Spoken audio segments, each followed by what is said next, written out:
Episode ini dibuka dengan Junko yang lagi panik langsung nemuin Miwa. Dia akhirnya cerita semua kejadian pagi-pagi buta itu. Miwa, gawat.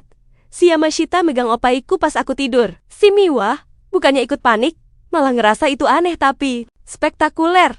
Katanya Yamashita itu spesies langka di dunia yang penuh dengan cowok aneh. Si Junko jelas kesel, bilang Yamashita itu justru yang paling aneh. Tapi bukan itu masalah utamanya. Junko akhirnya sadar, kayaknya si Yuri beneran naksir aku. Junko dengan otaknya yang super lurus itu ngira Yuri jadi gila karena kebanyakan belajar. Dia nyamain Yuri kayak anak sekolahan yang naksir suster di UKS karena stres. Miwa yang dengar itu malah iri. Duh, aku juga mau dong ditaksir berondong 17 tahun. Junko sekarang malah khawatir si Yuri jadi benci sama dia gara-gara lihat dia berantakan pagi bareng Yamashita. Miwa yang udah pusing, nyeletuk, ya bagus dong kalau dia benci. Biar dia cepat sadar dan move on. Junko yang dengar itu jadi bingung. Akhirnya, Miwa nanya apa prioritas Junko sekarang. Junko jawab tegas, ngelulusin Yuri ke Todai. Pindah adegan nih. Yuri yang gak mau lihat muka si Yamashita, akhirnya milih buat bolos sekolah dan belajar di kafe. Pas lagi di kafe, gak disangka dia ketemu Masashi. Si Masashi bilang dia mau berangkat ke Amerika buat urusan kerjaan. Yuri yang lagi galau berat tiba-tiba nanya pertanyaan dalam banget ke Masashi. Kamu kan udah lama banget naksir Junko. Perasaanmu itu pernah nggak berubah jadi benci? Masashi jelas kaget dan Yuri ngelanjutin curhatnya. Kalau aku suka banget sama dia. Sampai aku benci sama perasaanku sendiri. Masashi sok banget denger pengakuan Yuri. Tapi sebelum dia bisa nanya lebih lanjut, teman kerjanya si Nishoi udah nyeret dia buat ngejar pesawat. Balik lagi ke tempat les. Yuri udah nungguin Junko. Dan si Junko, yang masih ngerasa bersalah soal kejadian Yamashita, langsung minta maaf karena udah gak profesional, bawa-bawa masalah pribadinya ke urusan les. Si Yuri, yang emang lagi bete, langsung motong, udah diem. Cepetan, mulai pelajarannya. Junko kaget. Dia nanya apa Yuri masih mau diajarin sama dia. Yuri natap Junko dan bilang, aku cuma mau les sama kamu. Pindah lagi ke Miwa. Karyawannya cerita ramalan. Kalau barang hokinya Miwa, tahun ini adalah sepatu. Warna hijau, pokoknya kalau ada cowok yang pakai itu, fix jodohnya Miwa. Si Miwa akhirnya kepikiran sama jodohnya, Junko yang sekarang lagi direbutin sama 3 cowok. Dia pun langsung dapet ide. Dia nelpon Masashi, nyuruh Masashi buat ngadain reuni SMA. Biar apa? Biar Junko lihat Masashi yang sekarang udah sukses, direbutin cewek-cewek, dan bukan lagi cuma sepupu ingusan. Masashi yang lagi bucin, ya setuju-setuju aja dia mah.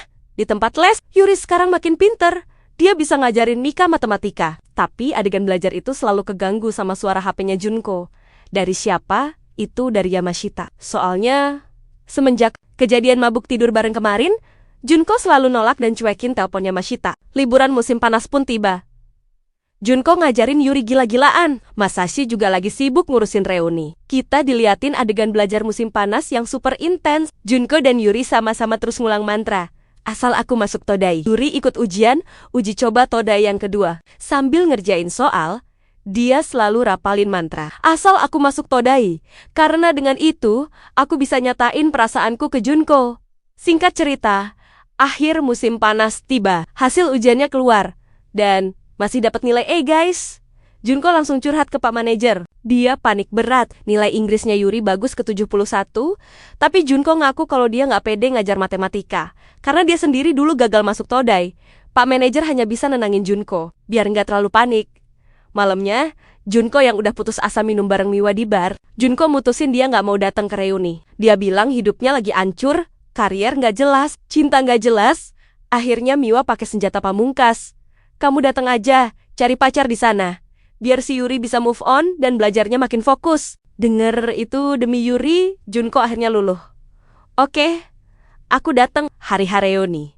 Masashi yang udah seneng banget denger Junko mau datang. Dia udah siap di restoran, populer banget dikelilingi cewek-cewek. Tapi di tempat lain, Junko lagi di tempat les. Yuri nanya soal trigonometri yang susah banget. Dan Junko nggak bisa jawab. Dia malu banget. Di restoran, Masashi masih nungguin Junko. Tapi Junko nggak datang-datang. Ternyata di tempat les, Junko masih sibuk ngajarin Yuri. Akhirnya Junko bilang di telepon ke Masashi. Maaf, nggak bisa datang. Masashi patah hati. Gak lama, Yamashita datang ke reuni. Dan Miwa akhirnya punya ide ngajak pergi ke bar bareng setelah acara ini. Supaya mereka berdua juga bisa ketemu Junko abis pulang les, reuni selesai. Miwa kirim pesan suara ke Junko buat datang ke bar kalau dia ada waktu. Tiba-tiba, malah ada hujan deras dan ngebuat Miwa akhirnya neduh dulu. Nah pas si Miwa neduh, dia lihat ada cowok di sebelahnya pakai sepatu warna hijau, mirip sama ramalannya. Dan kalian tahu cowoknya siapa? Dia si Nishoi, teman kerjanya si Masashi. Lucunya, mereka berdua ini sama-sama tertarik dan akhirnya mereka mutusin buat ngeteh bareng. Walhasil, Yamashita sama Masashi di bar cuma berduaan. Awalnya sih mereka bahas hal biasa aja, soal Junko yang lagi fokus sama Yuri, sampai akhirnya Yamashita, yang tahu kalau Masashi ini bukan cuma sepupu biasa, akhirnya nyerang, "Ada apa antara lu sama Junko?" Pas ditanya itu, Masashi malah salah tingkah dan mancing Yamashita buat nyerang lagi. "Lu itu udah umur 30 tahun, masih aja nggak bisa jadi laki-laki dewasa." Di sini, Yamashita niat mau saingan sama Masashi secara sehat. Makanya dia bantu Masashi biar cepat sadar. Enggak kode-kodean terus ke Junko yang lemot soal percintaan. Titik puncaknya adalah pas Yamashita ngaku dan bawa Masashi. "Gua nginep di rumahnya Junko kemarenan." Masashi yang denger itu akhirnya bisa juga nunjukin sisi laki-lakinya. Dia marah besar dan mukul Yamashita. Besoknya pas di sekolah, semua anak-anak gibahin Yamashita yang abis ditonjok sama istrinya. Dan akhirnya cerai. Yuri yang baru masuk akhirnya samperin Yamashita buat nanya kejadian sebenarnya. Yamashita bilang dia emang udah cerai dan serius sama Junko. Yuri yang biasanya emosian, di sini dia malah jadi semangat. Dia bilang dia nggak akan kalah sama Yamashita ataupun sama Masashi. Di lain tempat, Masashi nyamperin Junko di tempat les. Dia marah, "Kamu suka sama Yamashita? Kamu pacaran? Kok bisa kamu biarin cowok nginep di kamarmu?" Junko panik. Dia coba jelasin, "Kita mabuk, aku pingsan, terus kita berakhir di tempat tidur." Si Masashi yang dengar berakhir di tempat tidur, akhirnya makin histeris. Junko kesel. "Kenapa sih Yamashita ngadu ke kamu? Aku paling gak mau kamu tahu soal ini. Lagian aku gak ngapa-ngapain sama dia." Masashi pas denger itu, "Aku satu-satunya orang yang paling gak boleh tahu." Dia salah paham total. Dia ngira Junko malu karena suka sama dia. Pas Junko pergi, Masashi langsung telepon si Nishoi. "Dia suka sama aku, kita saling suka." Padahal si Junko gak mau si Masashi tahu tuh karena dia sepupunya. Jadi, Junko takut dia aduin ke orang tuanya soal kejadian itu. Ya ampun, kasihan banget ya si Masashi. Balik ke Junko dan Yuri. Si Junko nanya apa prioritas Yuri sekarang. Yuri jawab, "Aku mau masuk Todai dan gak bisa nunggu 2-3 tahun. Aku gak peduli jurusan. Aku cuma mau cepet lulus biar aku bisa bilang unek-unek aku ke kamu secepatnya." Junko pas denger itu langsung salting dan berusaha alirin topiknya. Junko setuju mereka ganti ke STEM 1 yang banyak peluangnya. Malamnya, pas Junko pulang, Yamashita nungguin dia mukanya bonyok. Dia minta maaf soal opai. Terus dia bilang, "Hari ini Yuri nyamperin aku. Dia nyuruh aku mundur." Yamashita akhirnya nembak beneran. "Aku suka kamu, Junko. Bukan karena dulu, tapi sekarang." Di adegan lain, ayah Yuri nawarin Yuri guru privat khusus Todai. Yuri nolak, "Prioritasku adalah masuk Todai bersama Junko." Jadi Yuri gak mau kalau harus diajar sama guru lain. Adegan terakhir guys, Junko datang ke bimbingan belajar khusus Todai yang super elit. Dia memohon-mohon ke kepala sekolah di sana, ngejelasin perjuangan Yuri. Kepala sekolah itu bilang dia juga ditelepon ayah Yuri. Akhirnya Yuri diterima, dan guru barunya adalah Momota, guru matematika dan sains terbaik dan populer di sana.